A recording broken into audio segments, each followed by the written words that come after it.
अस्सलाम वालेकुम everyone, welcome to my channel engineering solutions. अभी हम बात करने वाले हैं electric flux through a surface enclosing a charge. पहली तो बात मैं आपको ये बता दूं कि पिछले टॉपिक्स की तरह ये टॉपिक भी आपका लॉन्ग क्वेश्चन के लिए नहीं है, ठीक है।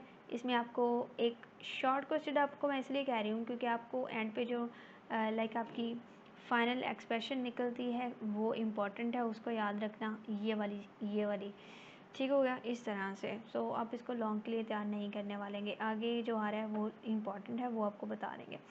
So electric flux through surface enclosing a charge, जैसे कि नाम से पता चल रहा है कि हम देखेंगे कि अगर हमारे पास कोई एक इनक्लोज सरफेस हो, ठीक है, बाउंड्री इनक्लोज हो जिसकी, उसके अंदर अगर हम एक चार्ज रख दें, ठीक है, तो उसकी वजह से जो फ्लक्स प्रोड्यूस होगा वो क्या होगा। व्हाट डू यू थिंक कि उसकी शेप पर डिपेंड करेगा, लाइक छोटा सा हो उसके अंदर चार्ज हो या एक बहुत बड़ा हो और उसके अंदर चार्ज हो, क्या इन फैक्टर से पता चलेगा।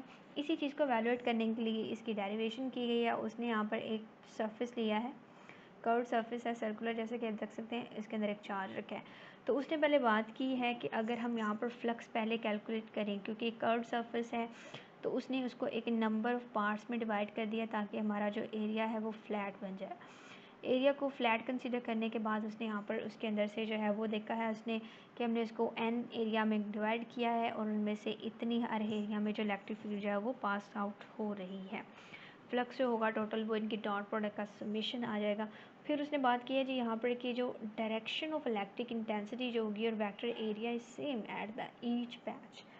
इन अदर वर्ड्स उसने कहा है कि इलेक्ट्रिक फील्ड स्ट्रेंथ जो होगी वो हर पैच के अंदर सिमिलर होगी, ठीक है, इक्वल होगी। तो उसने ई जो है यहाँ पर वो कॉमन लिया है क्योंकि हमारे पास इलेक्ट्रिक फील्ड जो है सिमिलर होगी। एरियाज जो हैं उसका यहाँ पर सम किया कि सर्कुलर एरिया का जो हमारे पास सम होता है क्या होता है 4πr²। यहाँ पर जो सब्सक्रिप्ट पे हमारे पास आर स्केयर के साथ किया एंड बाकी ये चीज़ बच गई, वहाँ पे क्यू और एप्सिलॉन नॉट जो है वो बच जाएगा।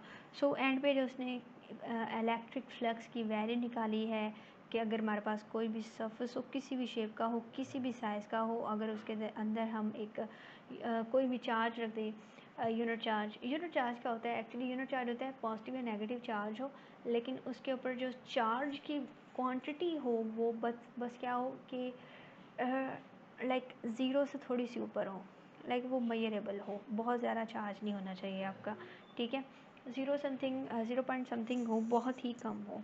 अब यहाँ पर जो इस पूरी गुफ्तगू का जो मकसद था ना इस टॉपिक का, वो ये था कि आपकी शेप जो है ना वो मैटर नहीं करती।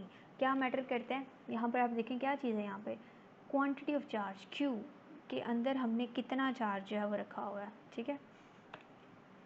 या क्या चीज़ें इंपॉर्टेंट करती हैं कि क्यू आपके पास क्वांटिटी ऑफ चार्ज कितनी है। एप्सिलॉन नॉट क्या था,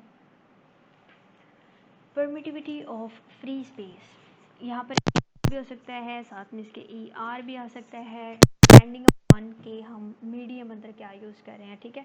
तो दो चीज़ों पर डिपेंड करती है, इसके अलावा उसकी ज्योमेट्रिक शेप के ऊपर डिपेंड नहीं करती, डिपेंड करती है मीडियम के ऊपर और उसके अंदर चार्ज कितना है, ठीक है जी। वीडियो पसंद आई तो चैनल को सब्सक्राइब कीजिएगा, वीडियो को लाइक कीजिएगा, शेयर कीजिएगा और हमारे साथ कनेक्टेड रहिएगा क्योंकि सारी बुक हम कवर करने वाले हैं इंशाल्लाह।